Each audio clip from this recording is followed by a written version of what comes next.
Hi, my name is Chris McClanahan, and I am with the Cloud Management Business Unit and the Technical Marketing Team.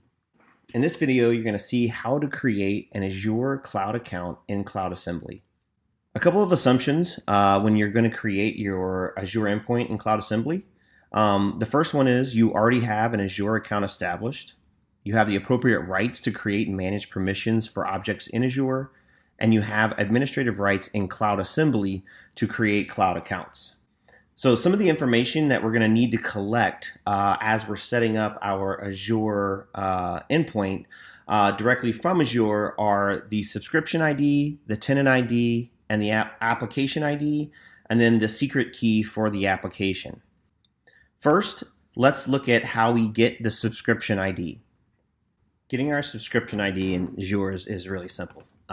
From the Azure portal at the dashboard, we just need to go over to Cost Management and Billing. And then we can copy our subscription ID directly from this page under the My Subscriptions category. Now that we've got our subscription ID, let's look and see how we get our tenant ID. Once we have our subscription ID copied down, the next thing we need to do is get our director ID, or we also call that the tenant ID. And to do that, you just go to Azure Active Directory and then select on Properties. And then you will copy the directory ID, which again is also called the tenant ID. Now that we've got our tenant ID, let's look at how we create an application ID in Azure. Next, we need to register an application to use with Cloud Assembly as our cloud account for Azure. To do that, we'll go to App Registration and we'll select New Application. We're going to enter a name for the application, and then we're going to leave it as webapp/API. We do need to enter a URL, but this URL is not used, so you can type anything in here. And then we'll click on Create. Now that you've created your application, or you've registered your application in Azure, we've got a couple other bits of information here. The next is the application ID. So you're going to need this ID to enter into your Azure cloud account in Cloud Assembly. And finally, let's create the secret key for the application as well as set the permissions needed. Now that we've got our application ID, we need to create our secret key for the application.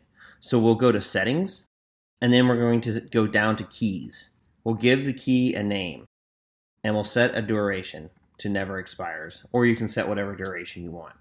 Now that we've given it a name and the expiration time frame, we'll hit Save. The important piece of this is that once you have the key here, you need to copy it because you will not be able to get back to it. So if for some reason you lose this value, you will need to recreate a key so you can get a new value. Because again, once you leave the screen, you will not be able to get this key.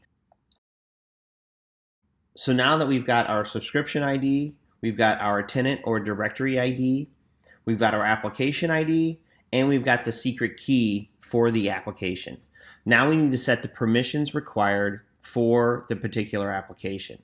So we'll go to Required Permissions, select Add, select an API, and select the Windows Azure Service Management API, and then select. Now we need to give permissions by selecting Delegate Permissions and select, and then click Done. Now that we have our application permissions set up, we have a couple more permissions that we need to set so that Cloud Assembly can access your Azure account as needed. First, go to Cost Management and Billing, then select your subscription, then go to Access Control and Add Role Assignment.